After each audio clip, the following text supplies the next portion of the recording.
Somethings about discovery of electron. सबसे पहले तो एक्सपेरिमेंट अच्छे से पता है तुम्हें, ठीक है। याद रखने वाली चीज़ है कि हाई वोल्टेज था ताकि इलेक्ट्रॉन है ना यहाँ से यहाँ तक जा पाए।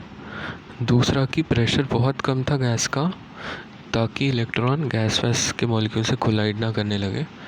तीसरा जिंक सल्फाइड की स्क्रीन थी जो फ्लोरेसेंट होती है कि इलेक्ट्रॉन पढ़ते ही फ्लैश चमके। ये पढ़ लें, kinetic energy electron converts to light energy, ठीक है। जहाँ से इलेक्ट्रॉन निकले उसे कैथोड कहा गया, जहाँ पे इलेक्ट्रॉन जा रहे उसे एनोड। तो इनिशियल इलेक्ट्रॉन्स को कैथोड रे कहा गया था। इलेक्ट्रोड मटेरियल चेंज कर दिया, गैस का नेचर भी चेंज कर दिया, फिर भी specific charge of electron same ही आ रहा था। इससे पता चला कि इलेक्ट्रॉन एक फंडामेंटल पार्टिकल है, doesn't depend on nature of gas and electron etcetera, है ना। जैसे सारे कोई भी मेटल हो तो उसमें इलेक्ट्रॉन तो इलेक्ट्रॉन ही रहेगा। ये नहीं कि आयरन का इलेक्ट्रॉन अलग, गोल्ड का इलेक्ट्रॉन अलग, है ना। तो हाई वोल्टेज याद रखना, और क्या, बस इतना ही। तो वही है कि पहले पता नहीं था कि इलेक्ट्रॉन होते हैं, ठीक है, पर इलेक्ट्रॉन को उससे कद फ़र्क नहीं पड़ता ना कि तुम्हें पता है कि नहीं इलेक्ट्रॉन है नहीं। तो इलेक्ट्रॉन अपना मस्त जा रहा है, इधर टकरा रहा है, तो उससे पता चला कि इलेक्ट्रॉन होता है, कुछ तो होता है ऐसा।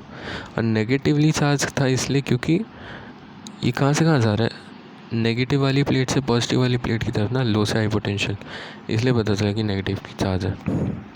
अब देखो कुछ चीज़ें, तो इलेक्ट्रिक फील्ड अगर इधर की तरफ है, ठीक है, तो कोई चार्ज Q है तो उस पर फोर्स लग रहा होगा Q इंटू ई।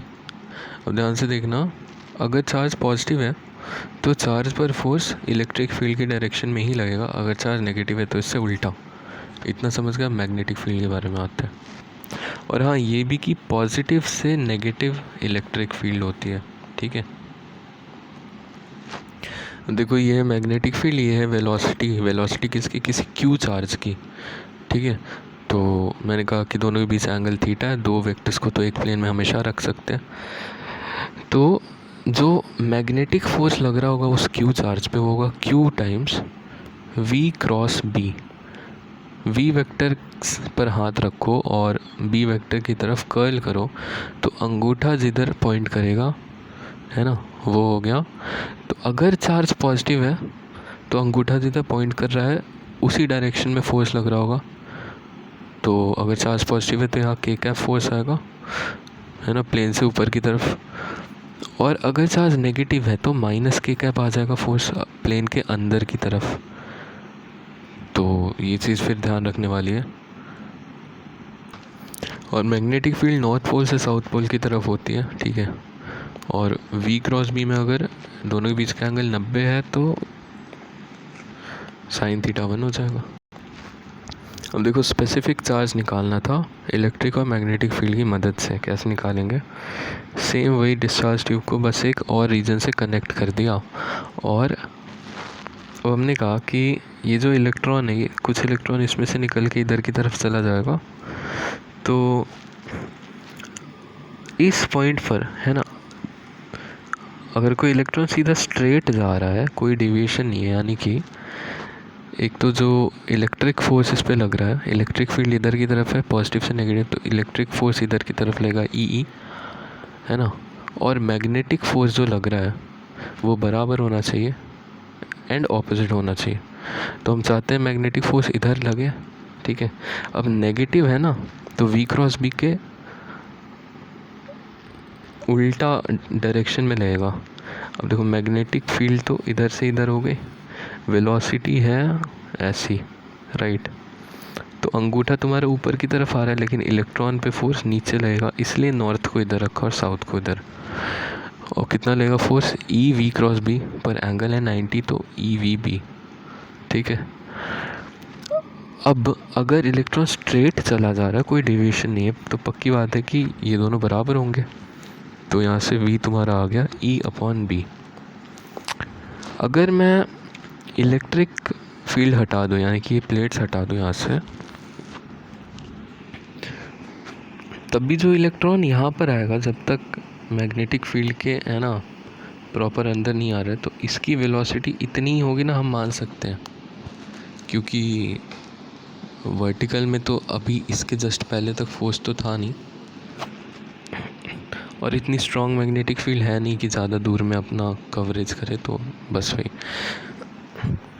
हाँ, तो क्या कर रहे मैं कि तो इसमें सिंपल है कि जब सिर्फ मैग्नेटिक फोर्स लगेगा, नीचे की तरफ लग रहा है, तो इलेक्ट्रॉन ऐसे चला जाएगा ना, थोड़ा सा डेविएट होगा भाई, वेलोसिटी इधर की तरफ, फोर्स इधर की तरफ, तो सर्कुलर मोशन नहीं करने लगेगा, हमेशा परपेंडिकुलर फोर्स रहना ना, तो सर्कुलर मोशन करने लगा। तो इस सर्कल का रेडियस कैसे निकालेंगे? तो पता है कि मैग्नेटिक फोर्स ही है जो है, जिसको EVB लिख सकते हैं, that must be equal to mv²/r, क्योंकि सेंट्रीपिटल फोर्स क्या है, मैग्नेटिक फोर्स ही तो है ना यहाँ पे, और कोई फोर्स तो है नहीं। तो मैग्नेटिक फोर्स ही सेंट्रीपिटल फोर्स की तरह एक्ट कर रहा है। तो यहाँ से तुम स्पेसिफिक चार्ज ऑफ इलेक्ट्रॉन को E/b² × r लिख सकते हो। v की वैल्यू रख दी ना यहाँ से, और कुछ नहीं, ठीक है। अभी रेडियस मेज़र कैसे करेंगे? तो रेडियस तो दिया ही रहता है सवाल में, पर मान लो कि कभी मेज़र क्या नहीं करना पड़ेगा, ठीक है, फिर भी देख लेते हैं।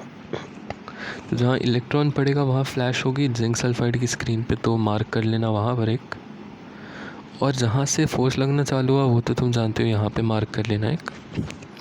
तो यहाँ से एक टेंजेंट बनाएंगे तब तो सीधा चला जाएगा ऐसे। अब इस P पॉइंट से है ना, इस P पॉइंट से इस पर अलग अलग लाइंस खींचो, एक ये, ऐसा कोई ना कोई 2 पॉइंट होगा ना जिसके लिए ये और ये दोनों बराबर हो जाएंगे। मान लेते हैं ये वाइट वाला पार्ट और ये वाला वाइट वाला पार्ट दोनों बराबर हो जाएगा, तब तुम समझ जाओगे कि हाँ वही वाला टेंजेंट है, मतलब ये हो गया टेंजेंट। क्यों? क्योंकि अगर ये एक सर्कल होता तो इस पर लेंथ ऑफ टेंजेंट बराबर होता ना। तो एक सोचने का तरीका ऐसे आएगा नहीं इससे कोई सवाल, तो रेडियस नहीं देते। तो इस तरह से बस। अब देखो, चार्ज अपॉन मास हम पता कर लेंगे, अगर चार्ज पता चल गया तो अपन इलेक्ट्रॉन का मास भी निकाल सकते हैं। तो यही मैं लिखने गया था। तो सेटअप वेटअप तो पता ही है कि एक पूरा कंटेनर होता है, उसमें ऊपर में ऑयल ड्रॉपलेट को स्प्रिंकल करते हैं हम। तो ऑयल ड्रॉपलेट अपना यहाँ छेद से गिर रही है, ठीक है। अभी तो की ओपन है, यानी कि स्विच ओपन है, तो कोई करंट नहीं, तो ये दोनों प्लेट्स न्यूट्रल ही हैं। फिर यहाँ एक्सरे हम डालते, क्योंकि इसमें जो गैस भरी है उसको आयोनाइज भी तो करना है, ताकि जो ऑयल ड्रॉपलेट गिर रही है उस पर इलेक्ट्रॉन्स जाके चिपक जाए, वो गैस के आयोनाइज हुए इलेक्ट्रॉन्स। तो कुछ n नंबर ऑफ इलेक्ट्रॉन्स चिपक जाएंगे, हमें नहीं पता कितने, वही कैलकुलेट करेंगे और अपना माइक्रोस्कोप से देखो। तो सबसे पहले तो उस ऑयल ड्रॉपलेट का रेडियस हमें निकालना पड़ेगा। कैसे निकालेंगे? तो अभी सर्किट को ओपन ही रहने दो। तो ये पता है ना कि ऑयल ड्रॉपलेट तो एक ऑयल ड्रॉपलेट है, ऑयल ड्रॉपलेट पे नीचे की तरफ mg फोर्स लग रहा होगा ग्रेविटी का, है ना। अच्छा, बायंट फोर्स हमेशा लाइक इसके वेट, जो सामान है ना उसके वेट से ऑपोजिट लगता है, तो बायंट फोर्स एक लग रहा होगा। फिर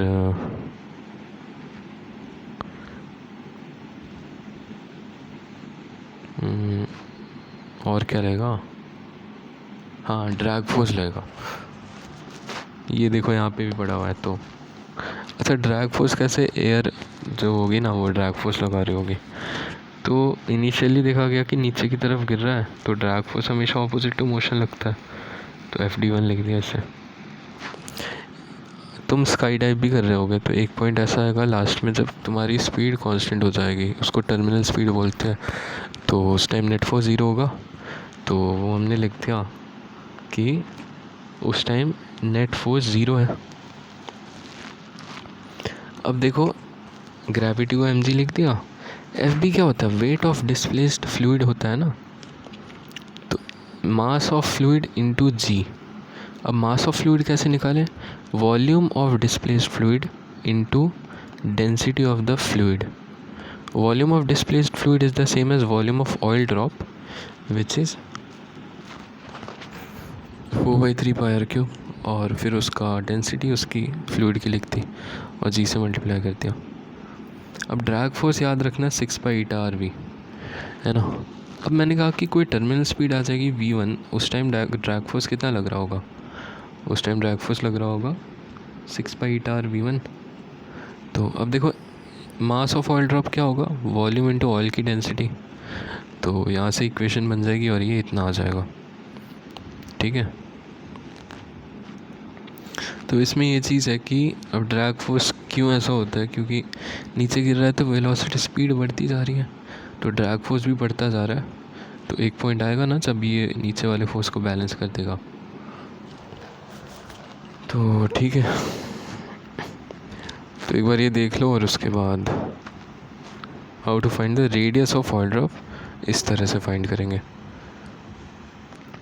फिर how to find charge on oil drop, देखो सिंपल है कि जब तुम की को क्लोज़ कर दोगे तो इस पर प्लस आ गया, इस पर माइनस माइनस आ गया, तो इलेक्ट्रिक फील्ड ऊपर से नीचे की तरफ आ गई।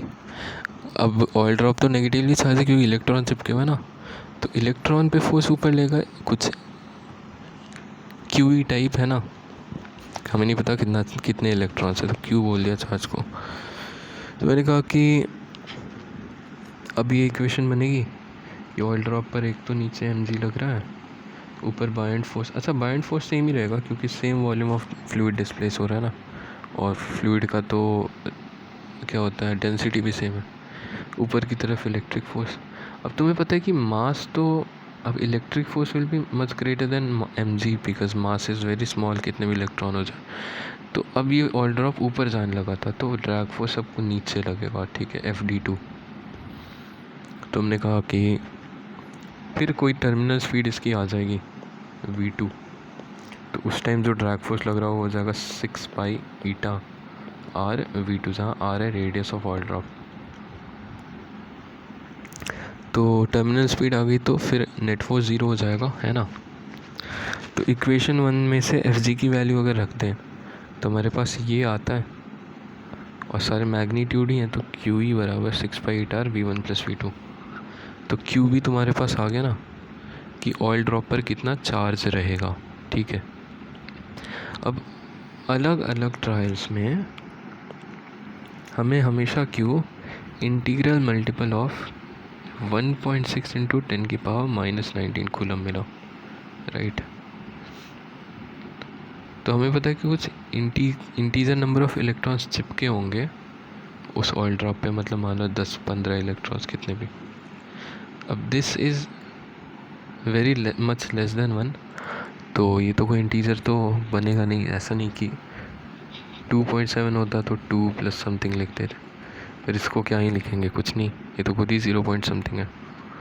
तो पक्की बात है कि जो चार्ज हमारा आया है n टाइम्स दिस, तो उसमें n will be the same as number of electrons. तो एक इलेक्ट्रॉन पर चार्ज कितना हो गया? 1.6 × 10⁻⁻19 कूलम। तो फिर ऐसा हुआ ना कि बहुत सारे ट्रायल्स करे गए, तो जो भी चार्ज आता था ऑयल ड्रॉप पे वो हमेशा E का इंटीग्रल मल्टीपल होता है। E क्या है? -10⁻⁻19 कूलम। तो अब ऐसा हुआ कि पहले में N1 × E आया, दूसरे ट्रायल में N2 × आया, इसमें N3 × ऐसे करते करते Nn × मतलब बहुत सारे ट्रायल। हमेशा जो बदल रहा है वो N1 N2 N3 है ना। और एक्सपेरिमेंट में भी हमेशा अलग अलग नंबर ऑफ़ इलेक्ट्रॉन्स चिपक रहे होंगे, है ना, क्योंकि कंडीशन हमेशा परफेक्ट तो होती नहीं, कभी 10 चिपका, कभी 15 चिपकेगा, कभी 16 चिपकेगा। तो इससे कंक्लूड किया गया कि ऐसा ही होगा कि एक इलेक्ट्रॉन का चार्ज E होगा और इलेक्ट्रॉन्स हमेशा इंटीजर्स में आते हैं, मतलब 2 इलेक्ट्रॉन 3, ये नहीं कि आधा इलेक्ट्रॉन। तो यस, तो तुम कह सकते हो कि charge on any body is quantized, it is integral multiple of E which is proved from Millikan's oil drop experiment. Proton का तो पता नहीं, सेम चीज़ लिया गया, बस प्रोटॉन को है ना इस मेटल से निकाल तो नहीं सकते, बहुत एनर्जी चाहिए कि न्यूक्लियस के एकदम पास में। तो हमने क्या किया कि इलेक्ट्रॉन को ही निकाला हाई स्पीड में ज़्यादा वोल्टेज देख के, और H2 गैस फिल कर दी अंदर, ताकि जो इलेक्ट्रॉन है वो हाइड्रोजन के इलेक्ट्रॉन से टकराए और उसे अलग कर दें। तो बचेगा क्या, H+ बचेगा, जो कि प्रोटॉन ही है वैसे। तो जो बचेगा वो है ना, पता नहीं था क्या बचेगा, तो देखा गया कि जो बच रहा है वो तो नेगेटिव वाली प्लेट की तरफ अट्रैक्ट हो रहा है, और क्योंकि इसमें परफोरेशन है तो ये यहाँ से निकल के जिंक सल्फाइड की स्क्रीन पर टकराएगा तो फ्लैश होगा। तो इधर फ्लैश हो रहा है, इसलिए पता चला कि इधर जा रहा था H+। तो यस, तो तुम्हें पता चल गया कि क्योंकि इधर की तरफ जा रहा है इसलिए पॉजिटिवली चार्ज होगा, है ना। और क्योंकि हाइड्रोजन में एक ही इलेक्ट्रॉन था वो हट गया, तो जो बचा वो न्यूक्लियस में होगा। तो यहाँ से पता चला कि न्यूक्लियस में प्रोटॉन होता है। और फिर न्यूट्रॉन का था कि अब अल्फ़ा पार्टिकल्स को बेरिलियम शीट पर बॉम्बार्ड कराया, तो वहाँ से कुछ निकला, पता नहीं क्या निकला, लेकिन वो इलेक्ट्रिक और मैग्नेटिक फील्ड में अनडिविएटेड था, उससे पता चला कि न्यूट्रल है। उसके बाद पैराफिन पे गया तो इसके प्रोटॉन्स को बाहर फेंक दिया। अब देखो यहाँ टकराने से पहले और टकराने के बाद मोमेंटम कंजर्व रहेगा, क्योंकि सिस्टम पर नेट फोर्स 0 कह सकते हैं। तो mass of neutron into velocity of neutron equal होने से मास of proton into velocity of proton. अच्छा, हमें पता नहीं था न्यूट्रॉन क्या होता है, ठीक है। अब मेज़र किया तो वेलोसिटी ऑलमोस्ट सेम ही आ गई, पता है। तो इससे हमने कंक्लूड किया कि mass of neutron must be similar to mass of proton, मतलब ऑलमोस्ट इक्वल। पर क्योंकि थोड़ा एनर्जी लॉस हो ही गया था, तो मास ऑफ न्यूट्रॉन को थोड़ा सा ज़्यादा होना पड़ेगा मास ऑफ प्रोटॉन से, है ना। आते आते एनर्जी लॉस तो हो ही जाएगा ना। तो बस यही है।